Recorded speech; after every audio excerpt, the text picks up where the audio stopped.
to this section of the course. Right. Hello and welcome to this section of the course. Here we will be discussing implicit differentiation. Now, as you can see from the example here, this particular function is written in terms of both x and y and uh, powers of x and powers of y. Therefore, this is not a regular polynomial. And previously, we had situations where we had simple expressions that x was written, we had a single x that was written as in terms of powers of y, and we used the fact that we can differentiate x, we found dx by dy, and we then took a reciprocal of that to figure out dy by dx. But here, this trick is not not quite easily applicable to this situation. So we no longer can use our past previous example of the work to apply that trick that we learned previously. So we have to figure out other ways to tackle this problem. So let's look at this first example in more detail. Okay, so there is an example of an equation of a circle which you may be asked to differentiate and evaluate its gradient where the x value is 4. Now, I'm not going to go through this particular example here at a minute. First of all, I'll discuss the theory behind how we can perform implicit differentiation. Then I will show you this example maybe nearer to the end. To this section of the course. Right. Here we have y to the power of 5 and x, which is equals to 7x squared. Now, you could call both sides of the equation one variable u, and we know that with chain rule, what we have to do if we have to differentiate u with respect to y, what we will do is we use the chain rule and we have to multiply the u by dy by the dy by dx, so that on the left we'll have du by dx. And on the right hand side, we find the expression by dy by dx by differentiating the other expression on the right hand side with respect to x. So, what does that mean? That means that, first of all, we say this expression here, this is our red expression, we're going to find this derivative with respect to y. We can do that by saying it's going to be 5y to the power of 4, but just like we did with chain rule, we have to tag along dy by dx.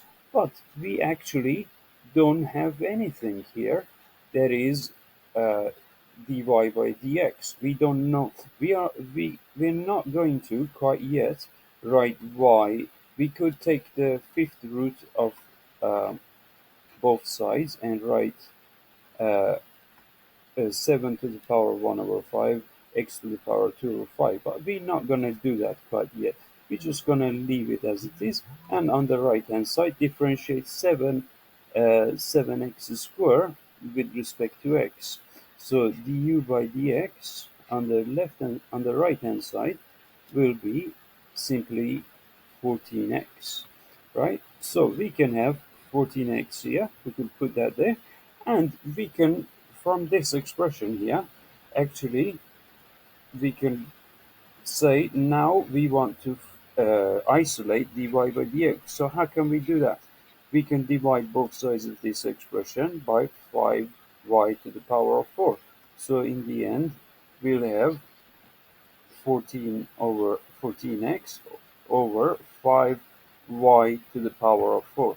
Now, if you like to not write y here, you can use this expression and put 7 to the power of 1/5 here and x to the power of 2/5 here.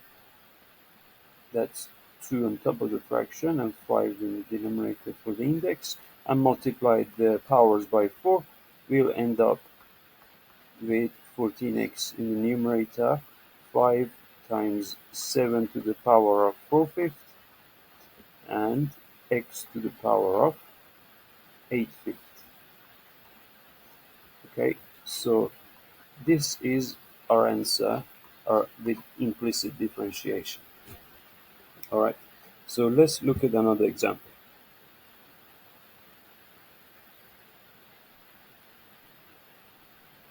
Okay, so here we have y cubed equals to 3x squared, and we can use u substitution just because this is the first, I'm explaining the rules here.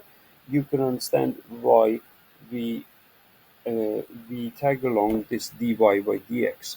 Now, from now on, after this example, I'm not gonna bring along this expression in use substitution anymore. What we can do is basically go ahead and just differentiate y with respect to y as we would, and just tag along this dy by dx, multiply that expression by dy by dx. So on the left hand side, we differentiate that with respect to y, but as long as we multiply by the rate of change of y with respect to x, that's fine. And on the right hand side, we are going to differentiate 3x squared with respect to x, which gives us 6x simply. Now, to isolate dy by dx, what do? We can divide both sides by 3y squared. Now, what is y squared? If we go back to this expression here and say if y cubed is 3x squared, I can take the multiply these powers by 2 over 3. So on both sides, we'll have power of 2 over 3. So y squared will be simply 3x squared raised to the power of 2 over 3. So we'll have 3 times 3x squared raised to the power of 2 over 3. Now you can of course further expand this expression and simplify, multiply the powers of 3. You'll have 1 plus 2 fifths, which gives us 5 thirds. There's a 5 thirds there, my pen writes, and x to the power of 4 over 3. Now the question is saying you may need to rearrange anything first.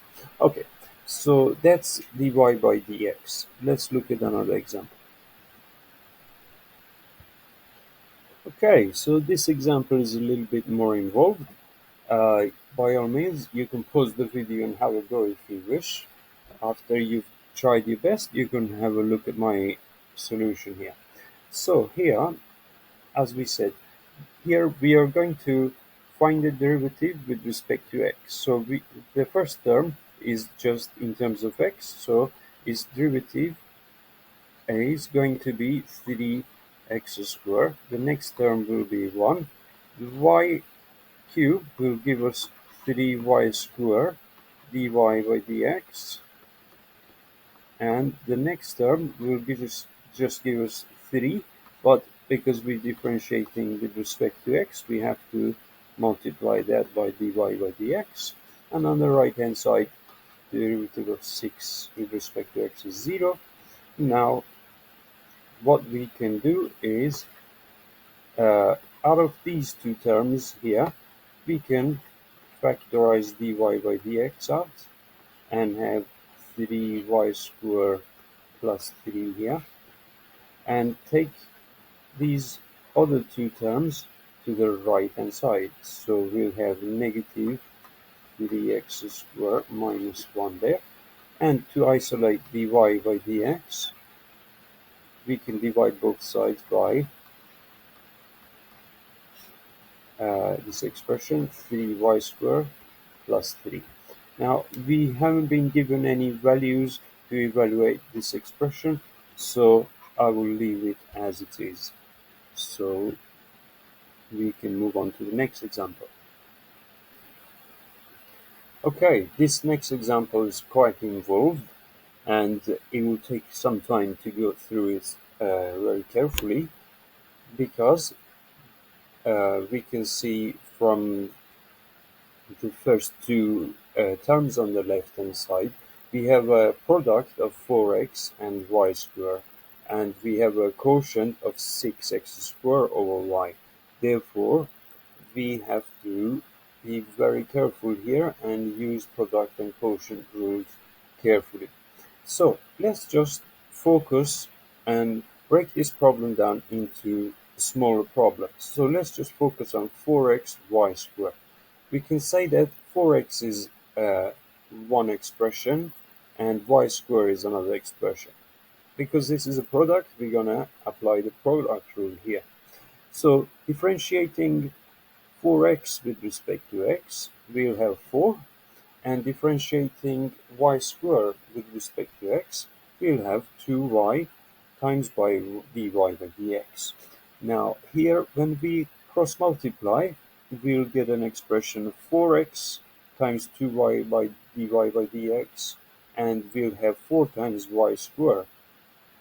So that would be the answer for just the very first term. We're gonna put that aside, and we're gonna focus now on the second expression, second term on the left hand side, which is 6x squared over y. Applying the quotient rule here carefully, the numerator has the derivative of 12x. The denominator is, we're gonna call it simply y, has derivative of 1. So we can call that dy by dx, and put these terms in terms of into the formula, where v square is simply y square, and simplifying that, we get this expression. Now, because there's a plus sign, we can simply just put a plus sign between these two, and on the right hand side, differentiating 10 with respect to x will give us 0. So now we were asked, actually, in this question, to evaluate the derivative at point 1, 1. So we know that x is going to be 1, y is 1. So we can substitute those two two values into the expression, and at the same time I can spot that we have two lots of these dy by dx here and dy by dx here. So we will have to do some factorizing as well to get dy by dx on its own. So let's see what happens. After we substitute these values, we'll end up with a simplified version where 8 dy by dx, actually we can subtract 6 dy by dx from 8, and we'll get 2 dy by dx, and taking 16 to the side, we'll get negative 16 divided by 2, which gives us negative 8. Okay, so that is the value of dy by dx at point 1, 1. So I'll see you in the next example. We have another expression which is rather complicated. It's written in terms of x and y on the left hand side and on the right hand side.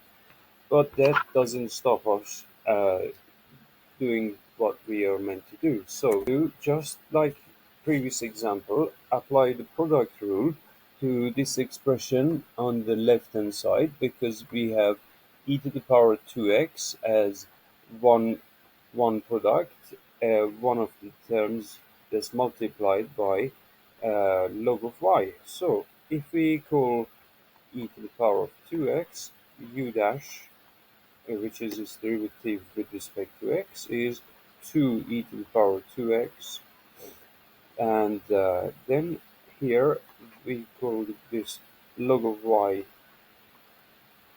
v dash 1 over y, but because we differentiating with respect to x, we multiply by dy by dx. Now we are applying in product the derivative of the left hand side is e to the power of 2x 1 over y dy by dx, and that of e to the power of 2x multiplied by log of y. Alright, so this expression is derivative of left hand side. On the right hand side, if we differentiate implicitly, x will give us derivative of 1, y will give us 1 times dy by dx. I'm gonna omit writing 1 multiplied by dy by dx, and 2 will have no derivative because it is a constant. Alright, so we have this expression and we are supposed to evaluate it where x is 1 and y is 1. Okay, so when x is 1, we'll have e to the power of 2 over 1 multiplied by dy by dx, and here we'll have 2 e to the power of 2 again multiplied by log of 1. You know that log of 1 is 0, so this whole term, this term here is going to be equal to 0 because we're multiplying by 0, but on the right hand side we still have 1 and dy by dx. So it might be better to subtract this dy by dx from both sides. So on the left hand side I'm gonna write this up here. We'll have dy by dx factored out of e square, take away 1 because we are I subtracted this dy by dx from, and I will say that's equal to 1. So the final result dy by dx is 1 over e square minus 1. So that would be our final answer. Now you can put it in your calculator and find the uh, numerical value, but that would suffice. So that's my take on implicit differentiations. There are a lot more harder questions, of course, but please let me know in the questions and answers section, and I may be able to help you out. Thank you very much. I'll see you in the next section.